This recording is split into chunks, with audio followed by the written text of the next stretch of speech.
Eh bien, bonjour tout le monde, on se retrouve aujourd'hui pour, on pourrait, je sais pas, appeler ça une petite énigme. En tout cas, un petit exercice de probabilité.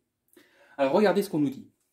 On nous dit que A, B et C sont trois événements indépendants, de même probabilité. De plus, l'union des trois est égale à 7 huitièmes. Et on nous demande que valent P de A, P de B, P de C. Donc, je cherche la probabilité de chaque événement, sachant tout ça, hein, toutes ces informations.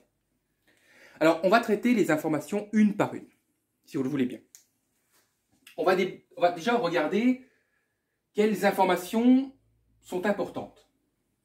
Je pense le fait de savoir que nous avons des événements indépendants, c'est pas anodin. C'est quelque chose d'important. Pourquoi ?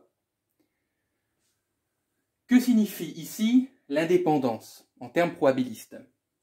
Eh bien, elle nous dit simplement que si je cherche à calculer l'intersection, c'est pas forcément que je cherche à calculer, c'est que c'est la définition, hein, c'est que l'intersection des événements sera égale au produit des probabilités. Donc la probabilité de l'intersection est égale au produit des probabilités. Bien sûr, ce qui marche avec A et B marche dans tous les sens. C'est-à-dire, la probabilité de A inter C, c'est la probabilité de A multipliée par la probabilité de C. Et donc, ça marche aussi avec les trois. Attention, hein. Regardez, ça veut dire que la probabilité de A inter B inter C, c'est la probabilité de A multipliée par la probabilité de B multipliée par la probabilité de C. Vous voyez, donc ce qui est bien avec la dépendance, c'est que ça facilite énormément de choses. Les intersections deviennent entre guillemets des multiplications, des produits. Bon, ok. Première information importante. Alors, la deuxième, elle n'est pas importante. Enfin, si, elle est importante, je veux dire, mais elle n'a pas d'implication particulière, de même probabilité. Donc, P de A égale P de B égale P de C. Ouais. Les probabilités sont égales.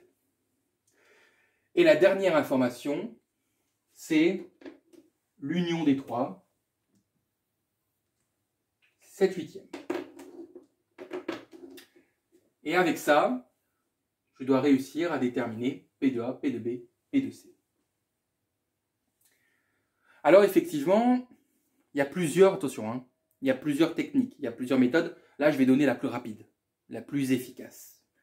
Mais celle qui demande aussi de bien connaître vos formules. Et notamment, de bien connaître ce qu'on appelle vos formes booléennes. C'est important. Alors, je vais juste effacer. On retient bien que l'intersection. Alors, regardez, c'est pas très compliqué. Pourquoi ? Je vais réécrire ici P de A union B union C égale 7 huitièmes. Quel est l'événement contraire de ça ? De P de A union B union C.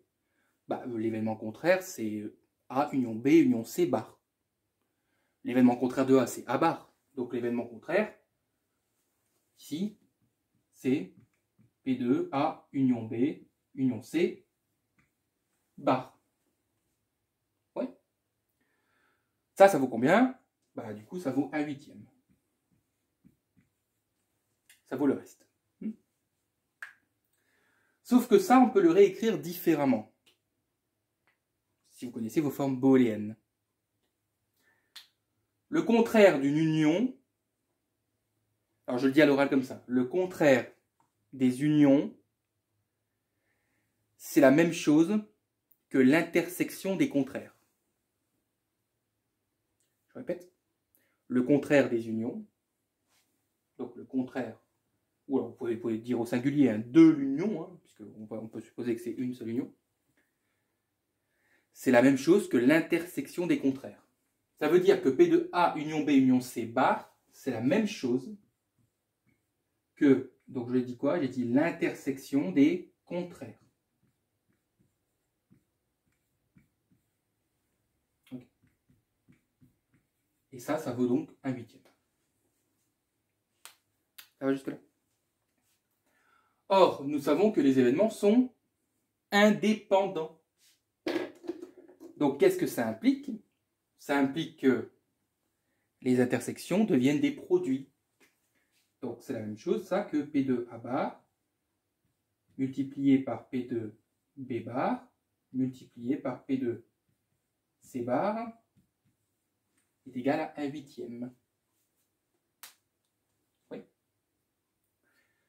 Mais regardez, si P de A est égal à P de B est égal à P de C, vous êtes d'accord avec moi que je peux donc dire que P de A bar, c'est égal à P de B bar, et donc c'est égal à P de C bar. Vous êtes d'accord avec ça? Oui. Je ne sais pas moi, si P de A égale P de B égale P de C vaut 1/3, les contraires vaudront 2/3. Et les contraires seront aussi égaux. Ça veut donc dire que je peux remplacer P de B bar et P de C bar par P de A bar. Ça fait donc P de A bar multiplié par P de A bar multiplié par P de A bar égale 1/8. Et là, je pense que ça devient beaucoup plus facile puisque nous avons une équation à une inconnue.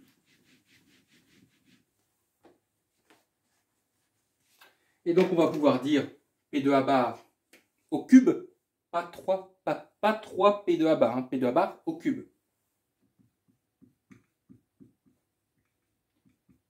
Égale 1/8. Alors, il faut que je me débarrasse du cube. Comment on fait? Eh bien, de chaque côté, j'élève à la puissance 1/3. Regardez, je le fais doucement.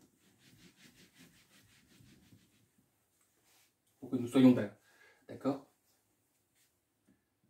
Donc, je vais écrire P de A bar au cube, puissance 1/3, et je fais la même chose à droite.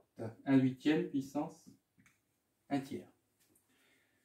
Propriété des puissances.